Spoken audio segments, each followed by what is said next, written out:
Hi Helen, how you going today? Okay, fine, thank you. Nice to be here.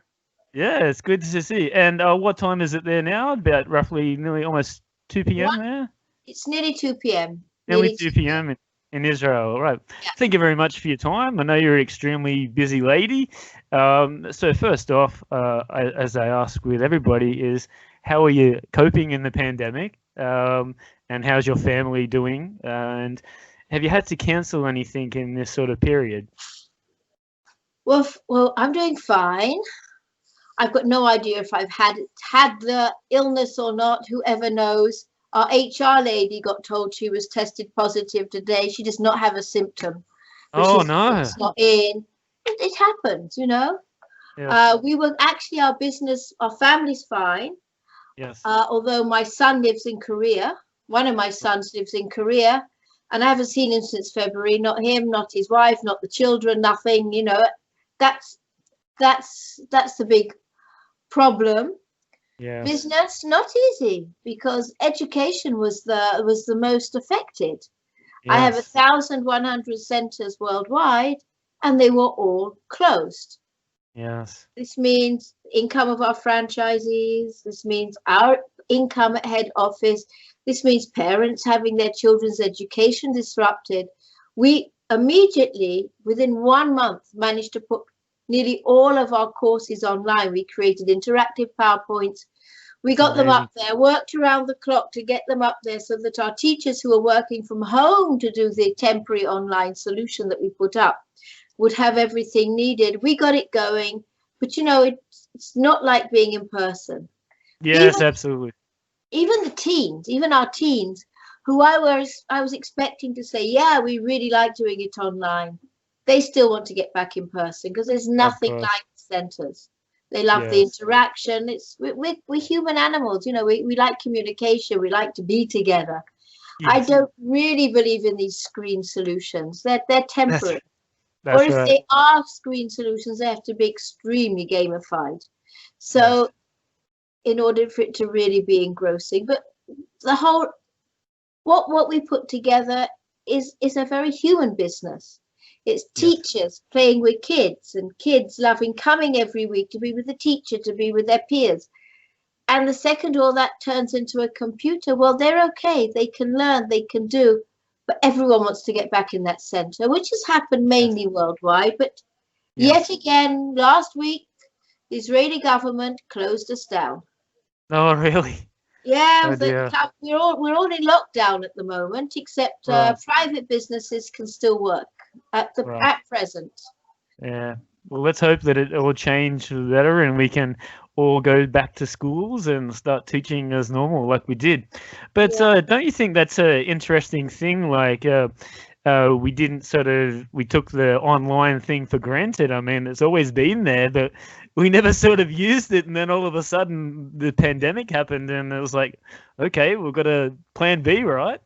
we didn't have any choice. It's like online Yeah. dating. Would you rather Yeah, date that's true. somebody online or meet them in person? What would you rather do? I That's right. mean, so, Yeah. it's nice to talk online, but you'd much rather be in person. It's the same with the classes. You That's can right. run, you can do, you can touch, you can interact. It's a completely different thing. That's right. And we're doing exactly the same thing with our centers in China and at the end of my classes, the kids are going, "Oh, Craig, we miss you. When are you coming back?" We're working we're working online as well, so Uh-huh. um we do have classes going back as normal, which is great, but we still are doing the online to sort of keep it going. There's still some families and parents that are still a little bit concerned about the sort of the virus. So, we're giving them that option. So, yeah, like I said, it's good that, I can come back and see family, but, like you said before, the whole interaction is like, oh, I miss it. Of course. Yeah. So, okay, let's go back to, where you grew up. So I do believe that you were born in London, England. Is that correct? Correct. And were you in the city, or was it like in a county? London, as you probably know, was a whole load of small villages that sort of grew and got stuck together. So Yes. I'm in an area which is called, well, actually, I'm not sure what it's called. It's between a few areas. Yes. It's somewhere between Hampstead and Cricklewood. Right. And it's in northwest London. And I did go to school in the city for a while, but then moved. But it's not called central London, but it's definitely not on the outskirts. It's Right. Okay. It's London itself. I grew up in a reasonable area, nice house, nice garden, middle class family, one sister, one dog, one cat. You know, it's I grew up. Very standard. And tell me, did your mom or dad were they like in teaching or education as well? My mum became a teacher when I was a teenager. My mum was a housewife until my parents got divorced. My father was the businessman. Right. And my mum was the housewife. When my father left, she went to teaching, which is something she'd always wanted to do. But I can't say I grew up seeing my mother as a teacher, because I was practically out of the house when she became a teacher. And but it's in my blood. I mean, my father was the businessman, my mother the teacher, and actually I'm in the business of teaching today. My grandfather had a lighter factory, lighter company called Colibri of London. It was very well known in its days, especially for onyx table lighters, but then they went, of course, to the pocket lighters like everybody else. Right. Yeah, you go. So when did you sort of realize that teaching was something that you were very, very interested in? Like, I'm sure, like, you know, did you say like as a teenager? It was when No, that was when I you sort never wanted to be a teacher. No. Didn't So what did you want to be when you were earlier? Oh God, at one point I wanted to be an actress, another point I wanted to be an archaeologist, another point I wanted to be a lawyer. I don't think I really know what I wanted to be. But I just went through life with the flow. I just let it flow. I was really bad at school it's not true I was bad. I was actually a scientist. Right. Primary school, I loved maths. In secondary school, I loved all the sciences. But when my parents got divorced, a year or two later, they moved schools, and schools were using a different system of science. It was a completely new system that it was experimental. It wasn't actually very good, and they dropped it afterwards, but they managed to drop me in the middle. I couldn't follow their maths. I couldn't follow their science. I gave it up and went to the humanities, to the arts. Right. When I hit A-levels, which is around the age of 16, or just before I did A-levels, when I was in my last 2 years of school, I was studying French, ancient history and economics, showing exactly that I didn't know what to do, but I was trying every which way. Yes. And my teacher in French hated me. I don't know why. I never did anything to her, but she really didn't like me. She possibly didn't like many people. It possibly wasn't personal, but she wasn't the encouraging type. Right. And she told me I would never be good at French. Well, I was going to prove her wrong. Some people would have curled up and died. Yes. I gritted my teeth and said, I'll show her. Yes. Together with my friend, we went to France to one of these summer camps when we were 16. And I got there, and we were in this campus of people all there to learn French. And guess what? We were all speaking English together because we were all there to learn French. And I thought, oh God, this is a disaster. How am I ever going to learn French? Yes. There are lessons, but I could be learning lessons anywhere. I want to speak to French people. Yes. So I looked around the campus and found one French person. It was the sports teacher. I said, he's mine. And he was. And we started going out. Yeah, I'm getting this one. I've got to learn French. We started going out. Actually, we went out for 5 years after that. Right. Yeah. But I went back and got AA in my A-levels. I went to university to learn French because that's what I was good at. Yes. And that's another strange story. When I was in England at the time, everyone wanted to go to Oxford or Cambridge, and I didn't, because I didn't like the snob value in it. I didn't want to do this snobby thing, so I didn't do the Oxbridge exams. Yes. But I filled in, there's a form with five universities you want to go to, and my first one was Brighton University. It was called the University of Sussex, and the second one was Reading, and there was Nottingham was number 5 or something. I don't remember exactly. And they interview you and they send you an offer, grades you've got to get, or they reject you. I got very good offers from all of them. But I rejected my first university, which everyone wanted to get into. And to this day, when I think back, I don't understand why. I rejected it because I didn't like the building. It seemed very inhuman. Yes. And I didn't like the guy who interviewed me. In those days, with our lingo, I called him pseudo. He didn't seem real to me. Right. And I went to Reading University because it was red brick, had a beautiful tree with grass in front of it. And I really liked the guy who interviewed me. When I think back, I think, am I mad? Everyone wanted to go to be at the sea by Brighton. Everyone. Yes. I think back at all my friends that went. Why did I turn it down? Well, it turns out to have been an amazing career move for me, because little did I know that Reading was a #1 university for linguistic science. I'd never heard of linguistic science. Some very clever kids did. They had heard of it. And they actually applied and went to Reading for linguistic science. I went for French. But in the first 2 trimesters, sorry, we worked in trimesters at that time. The first 2 trimesters, we had to do 3 subjects. And I went to the lectures. When I heard the lecture on linguistic science, my jaw dropped to the ground. Yes. And I said, wow, this is it. This is what I want to do.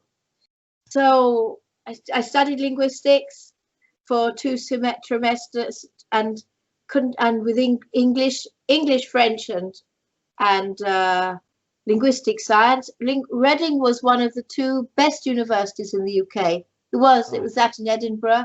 They were the best in the world. We had the best people. Head of department David Crystal. You know, we had the best.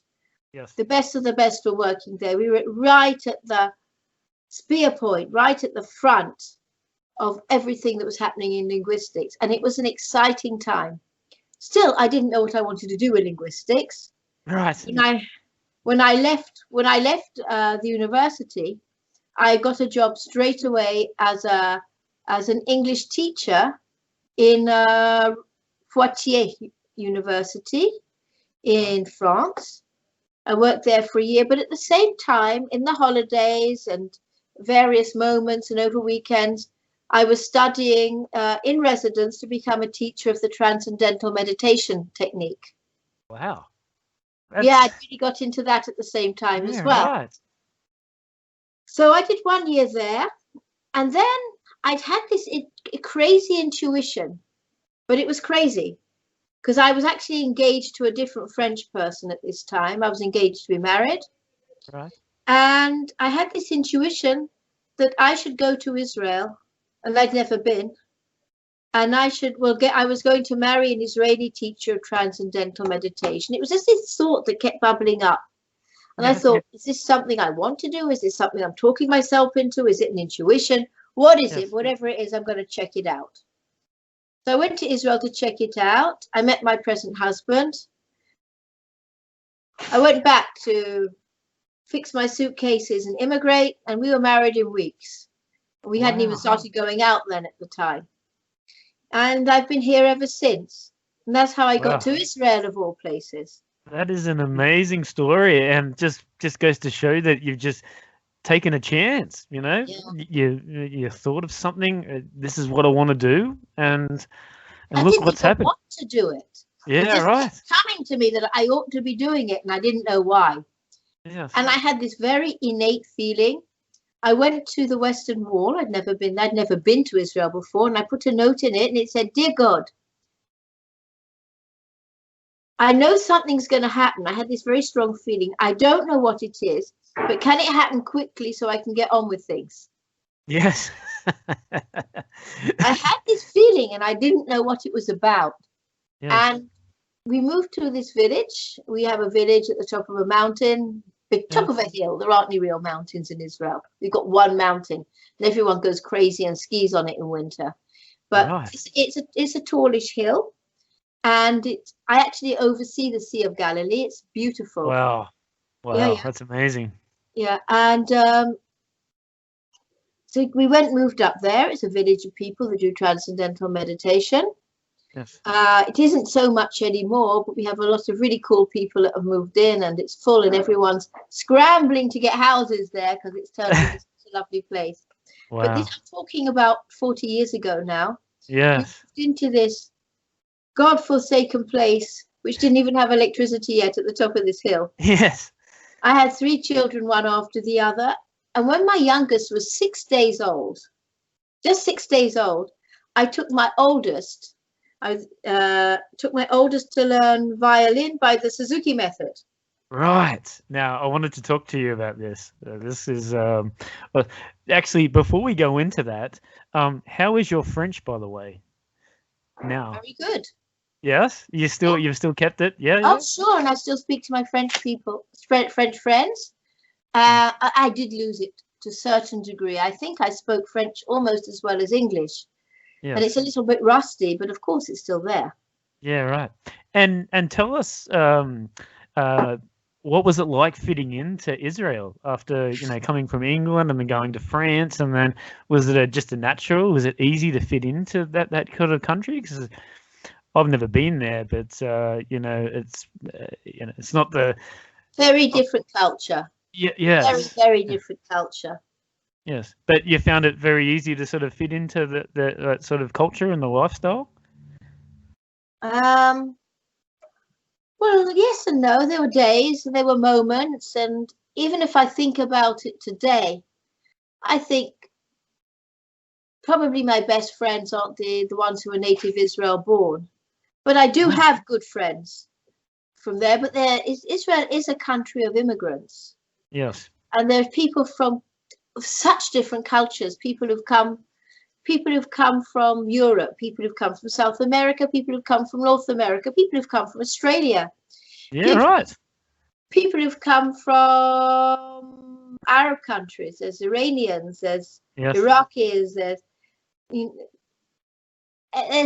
it's a melting pot. It's really a melting pot of nations. Yes. So how do you fit in? Like everyone else fits in. They find what's good for them and they manage. It isn't a culture.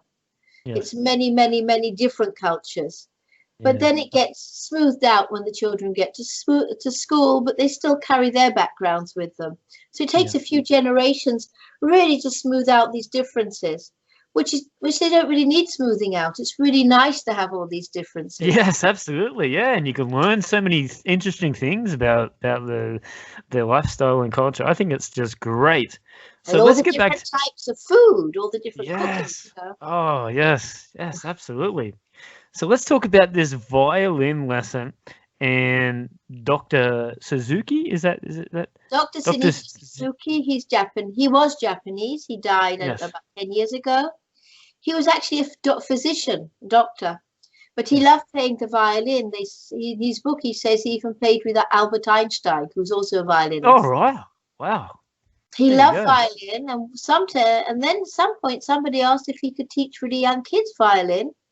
And he thought about it and he came up with a methodology. He said, if music is a language, and he said, how do children learn language? He said, well, they learn language through repeated background hearing. Yeah. They hear again and again and again the language. And nobody speaks to them like we're doing now. No one will say, okay, let's get the cup, let's do this, come and sit over here. What can we... You speak motherese to kids, and it's natural in every culture. You speak slower, you speak at a higher pitch, and you emphasize things. Look at the cup. Wow, aren't you wonderful? No one says, go bring me the cup. No one say that to a baby, you know. Of course. You intuitively know that you're actually teaching language, so you slow it down. And when the kid actually does it or gives verbal feedback, the mother or the father or the caretaker go, wow, intuitively. not deliberately. Yes. Intuitively, that's what they'll do. And the kid will think, wow, I did that really well. Do you want to see me doing that again? So positive reinforcement, giving positive feeling to the kids for doing something right by saying a word or by actually showing understanding, and background hearing again and again of the same things is how children learn their mother tongue. And that's how Dr. Suzuki said, I will teach the violin. Yes. He says, I will teach the violin by putting the music in the background. We will guide the children's hands up and down. And when they get it right, we'll say, very good. And that's what he did. And I read all the books on Dr. Suzuki on the teacher's shelf, on the violin teacher's shelf. Yes. And some were about the method and some were about early development. And I thought, well, this is great. We should be teaching language like this. I'd been in many countries. I'd seen both in France, especially France and Israel, where I'd see that nobody was speaking English well. Right. Not that they weren't motivated. Well, in France, they weren't so motivated at the time. They are today. Yes. So when I was a kid, French and English had an equal standing in Europe.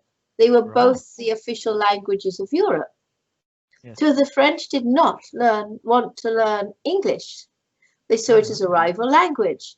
Yes. If you walked in Paris, I remember my 15-year-old self walking in Paris and trying to make myself understood in French or English, and people just turning their backs on me and walking away, not being very helpful. Yes. And I got quite hungry like that. So it was a bit difficult. But here, I could see that they weren't learning language properly. And why? Because they were starting too late and they didn't know how to teach it anyhow. When I say too late, the age, all the research, at least of the last 40 years or so, even longer, has shown that in order to learn a language, grammar and accent, but especially grammar, it needs to be learned as a mother tongue before the age of 7. Right.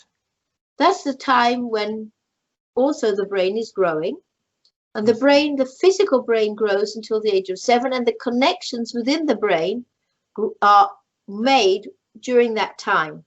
A connection is between the brain cells. It's actually not a connection. They don't actually touch.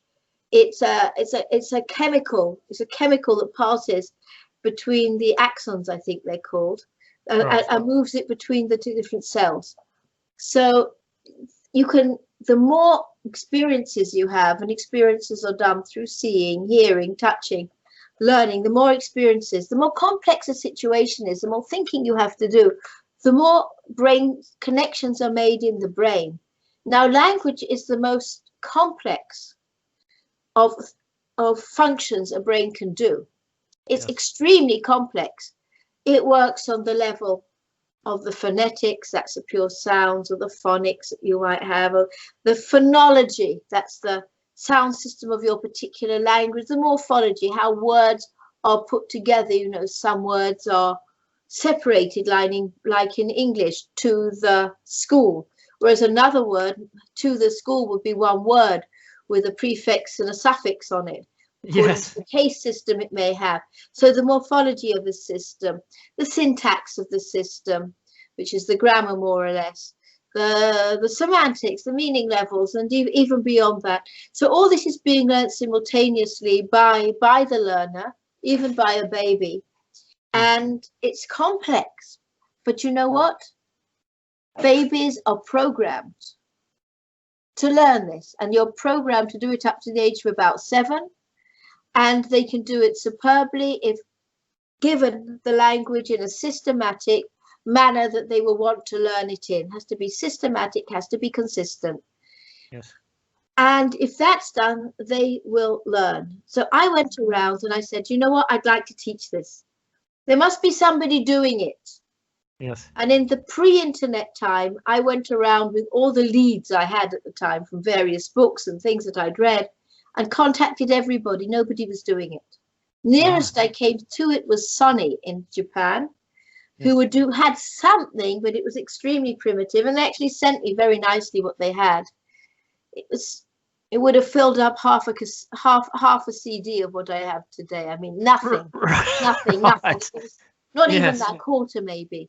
Not even a quarter. No, there was nothing. It was just a couple of songs. They really, nobody had anything. So I set about doing the course, the curriculum. I created, they were cassettes in those days. I plonked on the piano, sang, told stories, read words, and advertised for children, groups of children aged 1 to 6, because I wanted to experiment, would come and learn with me. I went around other villages in my area and found the children who wanted to do it. And there was, every 2 months, the children had to hear the CDs at home, cassettes at home, while they were eating, playing, going to sleep, whatever it was, had to play in the background. They didn't have to pay attention. But when they came, they knew the sounds. They didn't know the meaning level. But then they can learn so fast. You just, through games and activities, you know this, you're a teacher. Yes. You just give the meaning level of the sounds they've already absorbed. Yes. So it's very, very, very simple.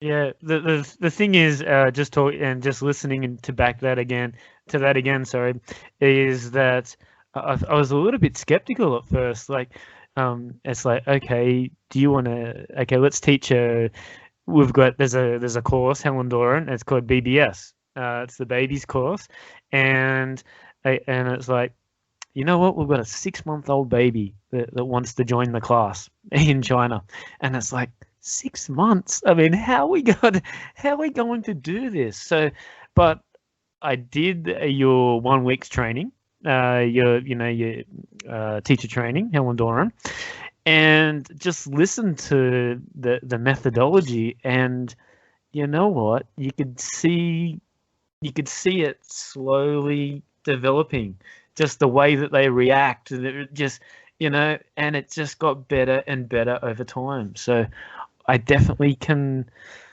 see it now, but before I was like a little bit of a doubter. I was like, how does that all work? So, yeah, sorry, continue what you were talking about. Babies are sponges. If they hear it again and again, if they act, they'll work it out. They're little mini computers. They are data analyzing the whole time. When you think about it, we don't speak by dividing words up. Words run into the other. But they work on frequency. They're actually analyzing the frequency of different runs of phonemes in order to draw their own words. We make it much simpler for them in Baby's Best Start and all our other courses, because we do divide it into words. We have flashcards, we have other things. They hear words.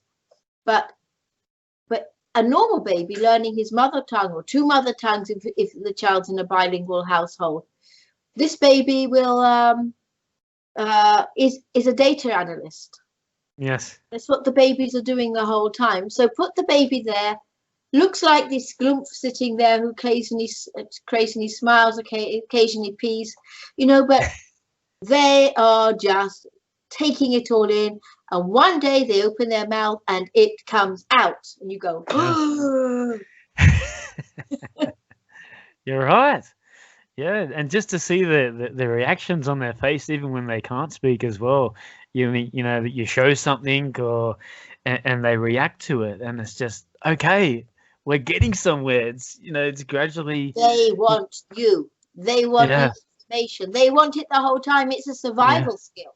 Getting new information is a survival skill. They want to be as clever as they want to be out there. They want to get there. They want their brains to go. They intuitively know they want to learn. So we're very ambitious with our courses. They really do take the babies to a high level. I think they're probably brighter than the average mother tongue speaker of it, because we're exposing them to this language in such a systematic manner. Yes. And actually, some of my grandchildren are trilingual. Right. There you go. They've been brought up in trilingual environments. Now you're also saying too that being a baby, it's the best time to learn. It's best, so parents shouldn't have any doubt. Like, just try it and see. You know what I mean? Do you know, when I get very frustrated when I hear parents say, "But why should I speak to him? He doesn't speak yet." I say, yes. How is he ever going to speak if you don't speak? Input equals output. I'll say it again. Input equals output. The more you put in, the more will come out. Research has shown the obvious, that the parents who read more, who speak faster, who give more input to their kids understand and speak more. Surprise! Yeah, Obvious. that's right. It's obvious. Yes. Now, Helen, this kid can learn anything at that age, practically anything. Give them 4, 5, 6 languages. Go from Helen Doron English to Helen Doron French, doesn't exist. To Helen Doron German.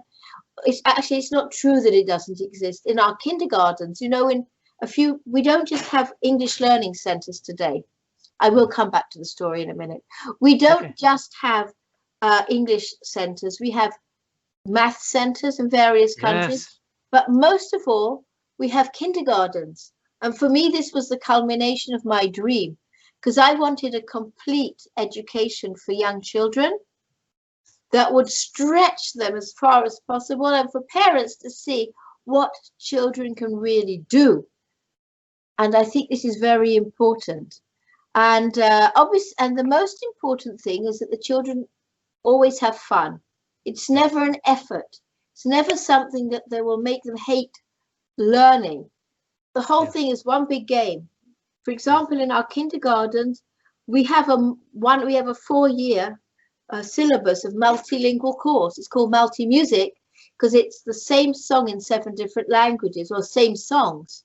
There's each year has, I don't know, 10 different songs, and they do it in 7 different languages and with all the activities around it. So these learn these songs, so they have the basis of phonics and grammar of the major languages of the world in this course. So when they really want to go out and learn these languages in depth, they'll be there and they'll be able to speak it like a mother tongue.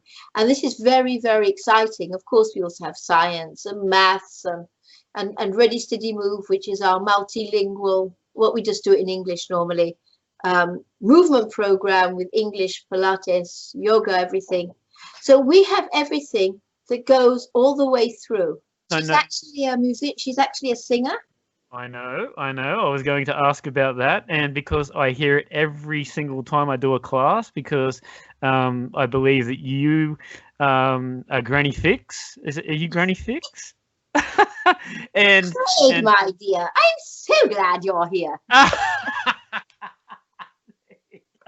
Oh, there it is. Oh, yes. And your daughter is one of the characters as well, and I do believe that your son is the character. So it's all like a family sort of involvement. Ben Benayas, he's now the CEO of Helen Doron Korea. But he also sings on all the teen ones. He's also a singer-songwriter. Wow. And I have seen some video of you, you had for all the leaders, they come to Israel, I do believe, and you sung the whole set of all the different songs of Helen Doron. Actually, that was in Prague. That was in Prague, right. The 25 years celebration to the company. We did it in Prague, and Ella did that, and our musician Nico, who's written a lot of the songs. He played for us. Yeah. We had a very big celebration. We had over 1,000 teachers came to that. Right. Obviously, we had all our master franchisees and our franchisees there, but also a lot of the teachers decided they wanted to come too. Right. It was a 4 or 5 day celebration. It was really nice. Yeah, that was great. It was just a great way to get everybody together and to sort of celebrate, It's if you look it up, Helen Doron, I think it's called Gala Concert or something. Yes. There's the whole gala concert. You don't want to see that. It's over 2 hours. But there's the 5 minutes. You might want to see the whole thing. It's a lot of fun. Yeah, but Ella held the whole thing together for about 2.5 hours. She was amazing. Oh, that's right. So the one thing I wanted to talk about with the singing and all that, and that was the one thing that I've learned over time, is that the rhyming as well. It's not just repetitive, but when you're sort of talking as well, it's sort of like in a rhyme. You know what I mean? So is that another good way to? A lot of rhyme in a lot of our courses. because actually research has shown that the children do a lot better in reading and phonics afterwards when it rhymes, but children intuitively like rhyme. And it also gives them a feeling, of childhood in English. I don't think you really know a language unless you had a childhood experience in that language. Yes. And this gives them the childhood experience in that language right from day one. Obviously, if they don't start at 3 months, they might start at 1 year, they might start at 2 years, they might start at 3 or 4 or 5 years. The earlier they start, the deeper and richer their vocabulary and their experience will be. So the better it will be for them. Yeah, but rhyming is very important. Granny Fig speaks only in rhyme. That's right, absolutely. And it's just a good way, again, to sort of stick in the brain and sort of remember it. So, and the other thing I wanted to ask too, like I think we sort of skipped over it a little bit, but how you actually started Helen Doron, like started the actual business, and how you balanced a business with 3 kids as well. I mean, how did you sort of balance that? Like, it's very difficult. Well, let's start how I started the business. As I was just beginning to say that I started working. I had a few groups, and they were aged 1 to 6 and I wouldn't take the 7-year-olds. I really wanted to see how the 1 to 6-year-olds did. And after the first year, parents were begging me to take the 7-year-olds, the 10-year-olds, the 12-year-olds. I said, this is ridiculous. 10 and 12 are learning in school. They said, but my 6-year-old knows better. And I was just teaching spoken English at that time. And I said, okay, we've got a business here. And I was also getting phone calls from all over the country. People were hearing about it. Can you come here? Can you come? They said, no, I've got 3 young kids at home. I go out twice a week, 3 times a week. My husband can cover for me then, but that's it. You know, I don't want to work too much. I actually had a philosophy of being home with the kids. Right. My kids all went from the age of a year. They were all in preschool. It's a very Israeli structure. They're very structured in Israel. From 6 months or a year, you can put the kids in. And then I was very much free, at least half a day to get things going. And started the office up. I'd come back at lunchtime, make sure they had food, homework was being done if relevant, and put a babysitter on them and go back to work. I was working in the village. It was a 2-minute walk from the house. You know, that's where we opened our offices. We were there for the first 20 years until we built our own offices in an industrial park. Yeah. Right. So, and then when did it sort of started to develop to go internationally? Because I had to check, but and correct me if I'm wrong, but 40 different countries now worldwide, like franchises of Helen Doron? 38 countries, yes. Yeah. So it developed in Israel, and then how did it sort of first of all, the first years, I'd say the first 12 years or so, if not longer, I would have called myself an educational charity. I really wasn't making anything in the way of money besides my own lessons. I was producing learning sets because teachers needed another one, or one in this direction, one for older, one for younger, one for this. And my husband would say, next year, do we see some profit, or are you going to do another learning set? And I'd go, obviously another learning set. And this is how it would continue. And then some of my teachers started going abroad to live, and they wanted to take it there. 1 or 2 of them suggested being agents, and I found other agents, and I'd come, sit there, do a teacher training course, because we train our teachers. They'd have to have a minimum of 5 days, passed, failed, well done, you passed, course. And it's often a very much a personality forming course, because the teachers learn a lot about how to teach, learn a lot about themselves, learn a lot about relationships in general. And then I noticed that they'd work for a year or 2 and then they'd stop. And then what happens to the teachers? This is the agents. I'm talking about the agents. So what happens to the teachers? What happens to the students? That's not fair. It's not good for us. So I said they're stopping because they didn't have to pay for it. Right. They didn't have to pay for it. It was too easy for them. So they did it. They did this one day, they'll do for the other. If they put money down, they'll think twice before they stop. So I went to my lawyer, we worked on a whole system of how they pay royalties, how they pay for it, how they do, to tie them in so that this would be an ongoing system, something that parents could rely on, something that I as a manufacturer could rely on. So it would be a reliable thing. And the first person I showed it to said, this is franchising. I said, no, it's not. And he said, yes, it is. And I said, no, it's not. And he said, yes, it is. I went and I checked and I'd reinvented the wheel. It was franchising. Yeah. Anyway, so I'd reinvented franchising. And once we were franchising, it worked because our franchisees had thought well and hard before coming in. They'd invested in it. This investment allowed them to work well, allowed us to work well with them, allowed us to create guidelines around it, and parents could sign their kids up from an early age and know they'd go all the way through and no one was going to drop out in the middle. So from that moment onwards, the business really took off. It needed the right business model. But my goal, although everybody needs money for businesses to work, my goal has always been educational. I want the best education for children, and that's what we're working on. We never stop. We have large development departments. We're constantly developing. Always new sets or upgraded sets are coming out. It's a completely new world to what it was once. Yeah, absolutely. And then it's gone from all four corners of the globe. It's in China, it's in Korea, it's in Europe, it's in South America. I get these tags from Argentina and Brazil and other, so it's really, really grown. So tell us about some of the places that you've been to visit some of these franchises. Oh, wow. I've been to many, many countries over the years, and I love going. Yes.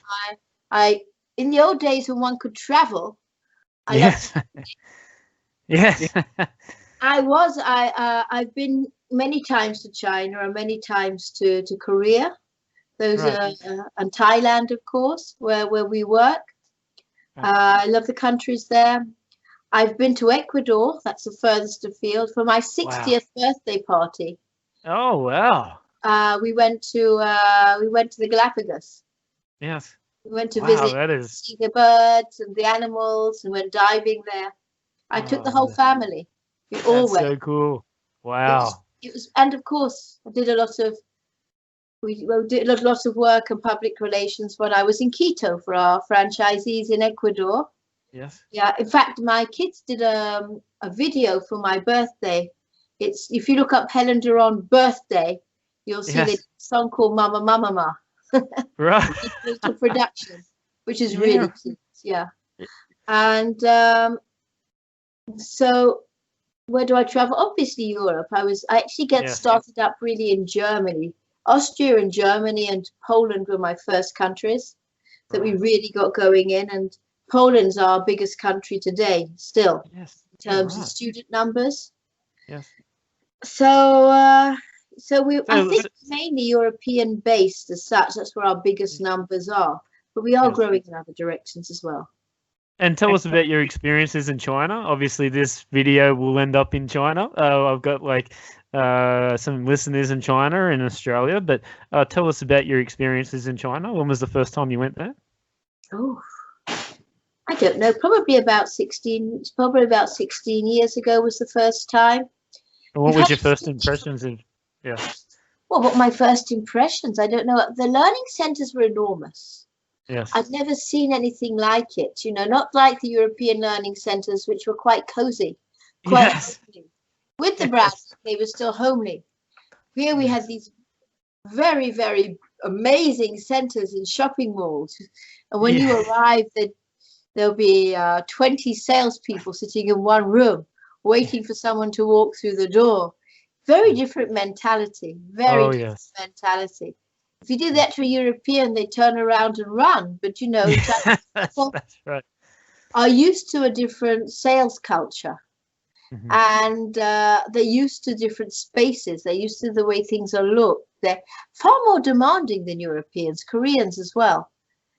And I think that they expect a lot. The Chinese parents are very much the tiger mums. Yes. They're ambitious for their kids. They believe in their kids' ambitions. Yeah. And I would say that in Korea, they're the saber-toothed tiger mums. Yes. Well, I was They're just about to even say, more ambitious. well, with Shanghai, So I like that, because yes, I like the fact that parents recognize that that's their right. children can do a lot, and they're looking to get them to do it. What's important, what I don't like, is when kids are pushed, when they have to do long hours doing homework, and they really need to be sleeping, and they're tired, and these are not working on brain-friendly techniques that the child will learn in a fun, easy manner. That's where it goes wrong, and that's why we set up this educational system to give parents who are ambitious for their children, who want to see their children grow. I used to say of my own children when they were little, because I worked on a lot of methodologies with them for early brain growth. I used to call them encyclopedic knowledge, early maths, etc. I would say I was school-proofing my children. Right. It doesn't matter what happens to them in school, their brains are in place, their knowledge, they've got a basic understanding of the major stuff, and they'll have to manage in school. But Yes. they've been school-proofed, I would say, and I really think that is true of them today. My younger son is a doctor of physics. He was the naughtiest child out in school. He didn't do much except bring a pillow to school and sleep on his desk.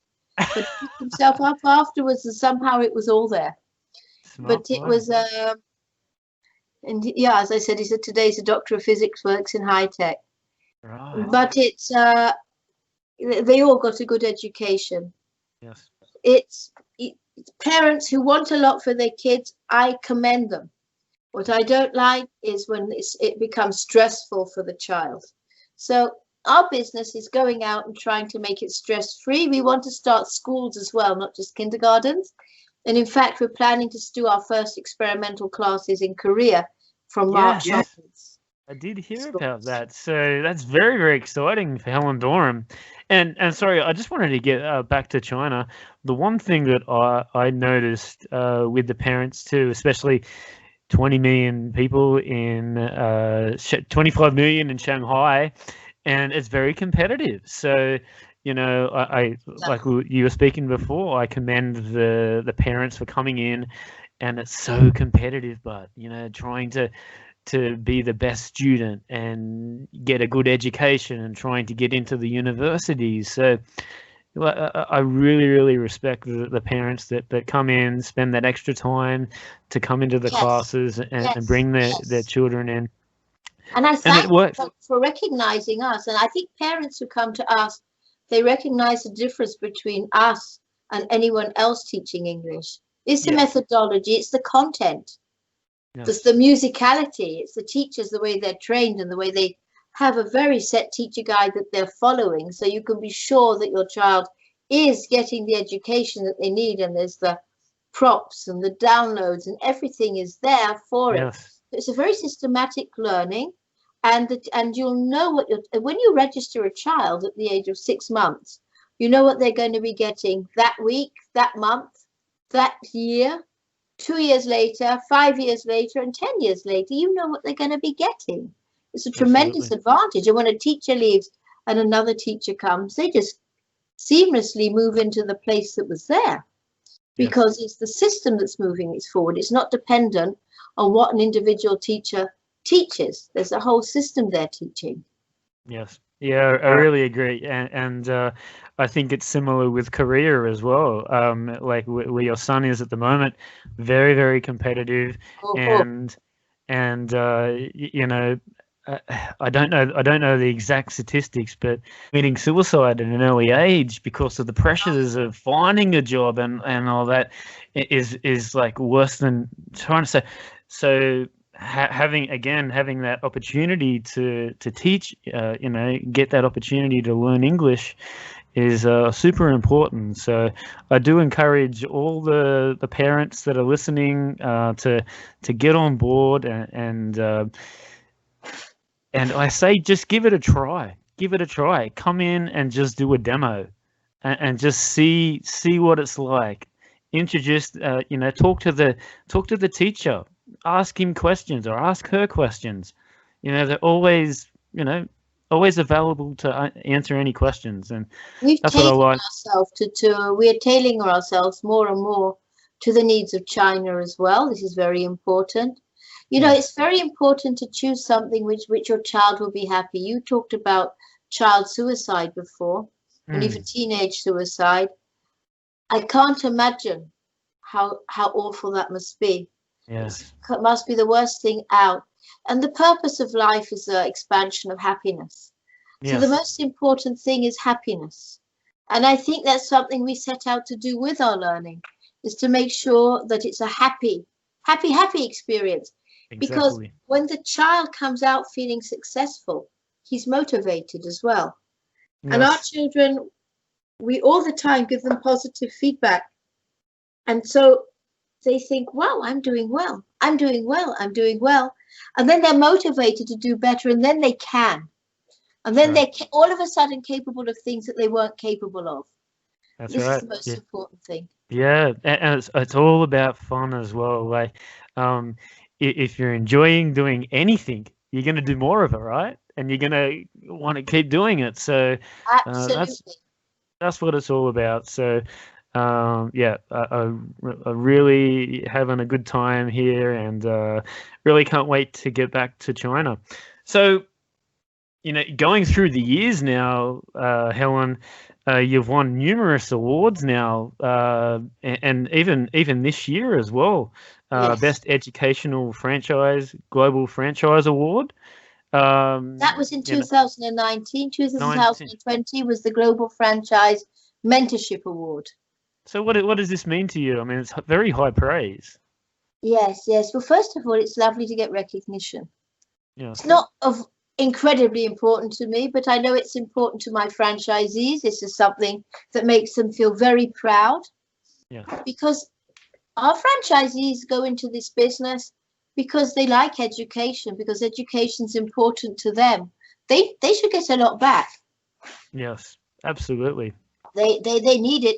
And who are the mentors? Head office is mentoring on the teacher level and on the business level. Our teachers are mentoring for parents and children. Our franchisees are mentoring also for sub-franchisees, etc.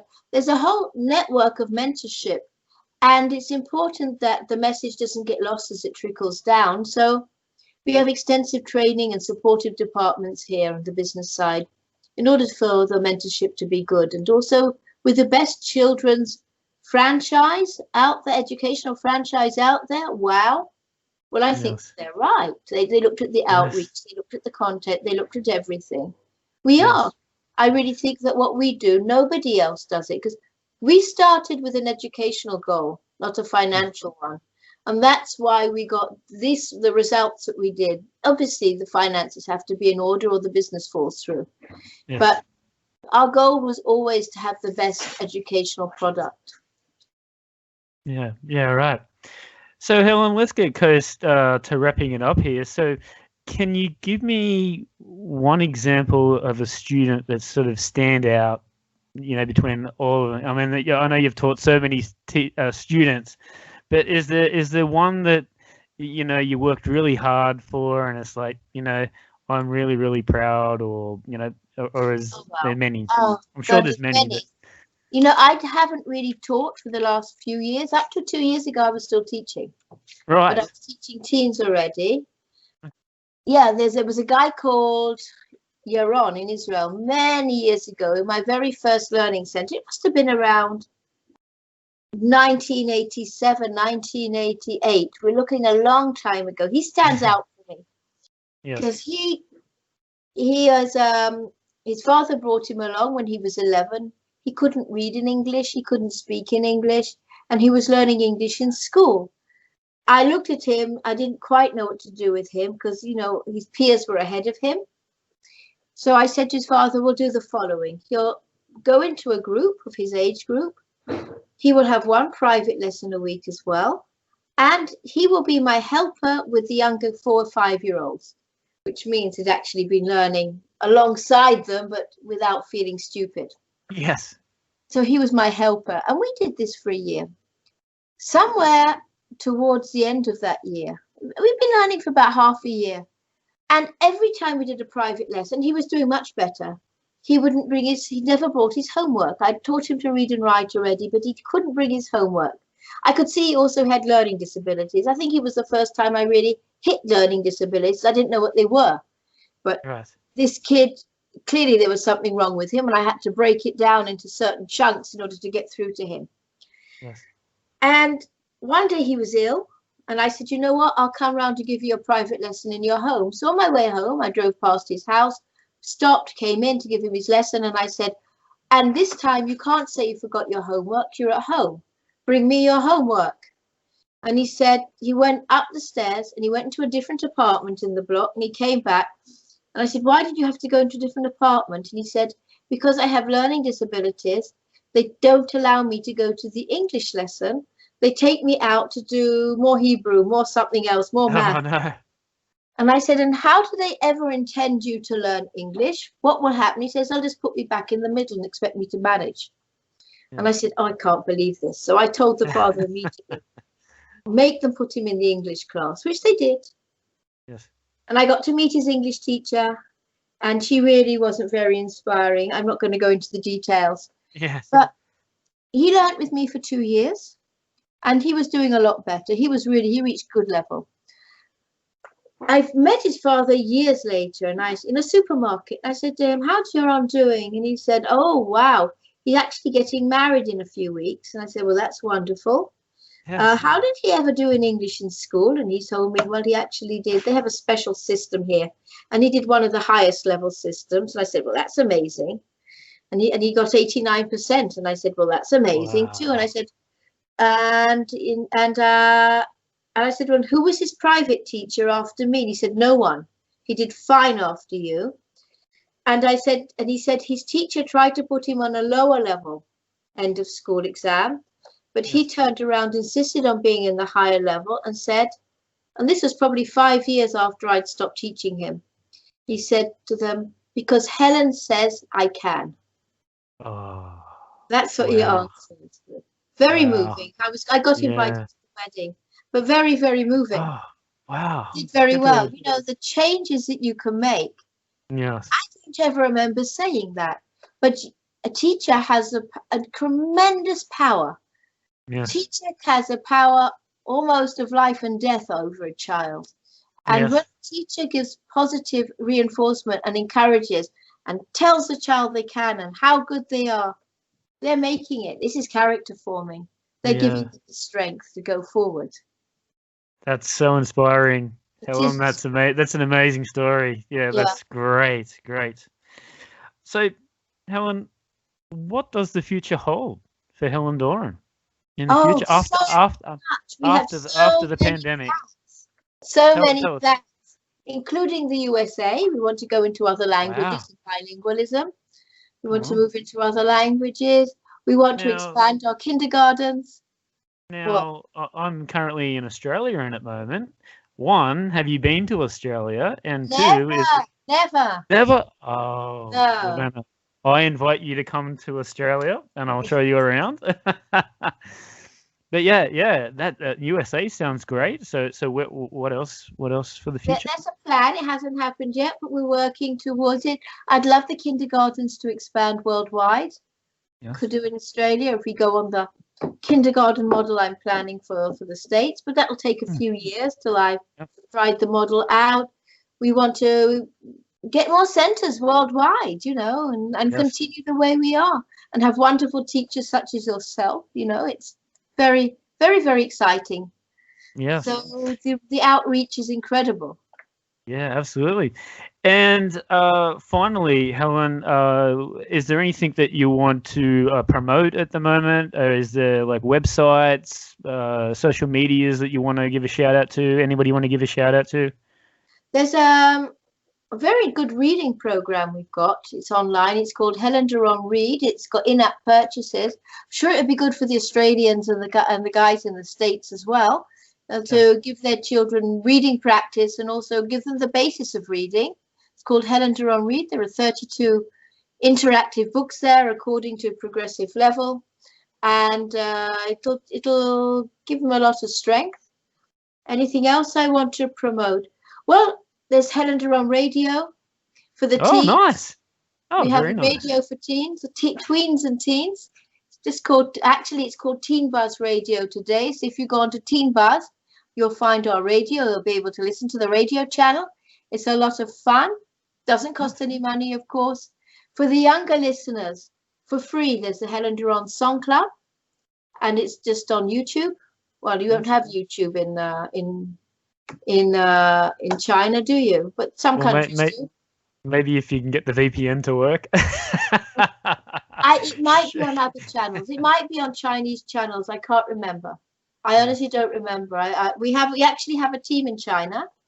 Yes. We have a new general manager in China, and a wonderful gentleman called Andy To, who's now leading he's been with us for about a month and a half now. So this is exciting. We're intending to expand in China. Yeah. And yeah. So I don't have anything to particularly push, except if you're out there and you want to start a franchise, if you want to become a teacher, contact us. Yes. Join us. We'd love it. And one last thing, what would you say to an inspiring teacher or like a franchisee or someone that wants to do what you've done? It depends what they're doing. You know, it's not education isn't an easy business. Yeah. And if you're gonna be a teacher and you're a self-employed teacher, well, know that what you've got is good for teaching. Know that you know how to teach well. That's a small level business. If you want to run a franchise, make sure you've got proper content. You know, most of the franchises in the world today, they work on marketing and their content is poor. But they've often got good marketing. I'd say our marketing is probably not as good as it should be, but we've got good content. Right. So, and is there if you're going to be an educator, have something to really give the world. Don't just do it for the money. Yeah, absolutely. That's great. That's very, very good advice. And is there plans to do more of the online, like we were talking about before, or are you more passionate about the interaction and the live? Actually, the live feel?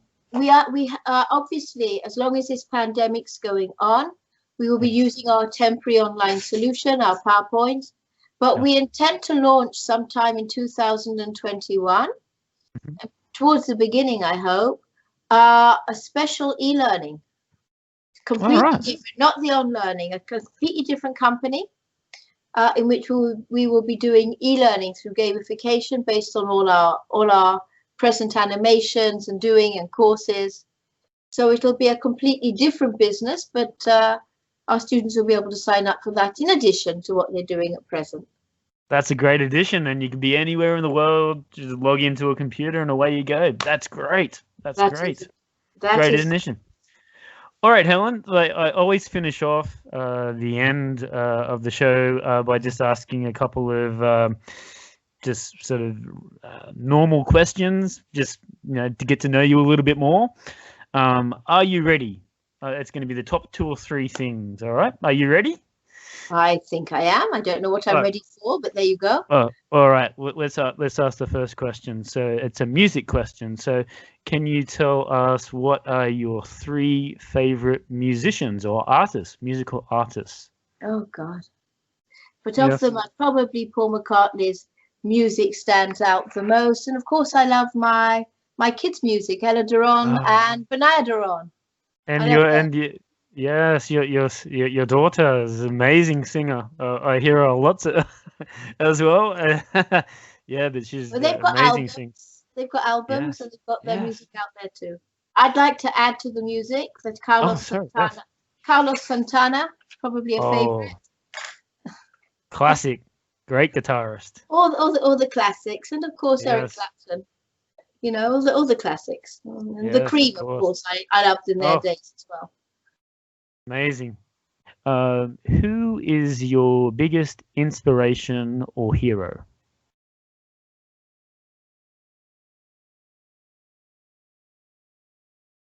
This stumps everybody.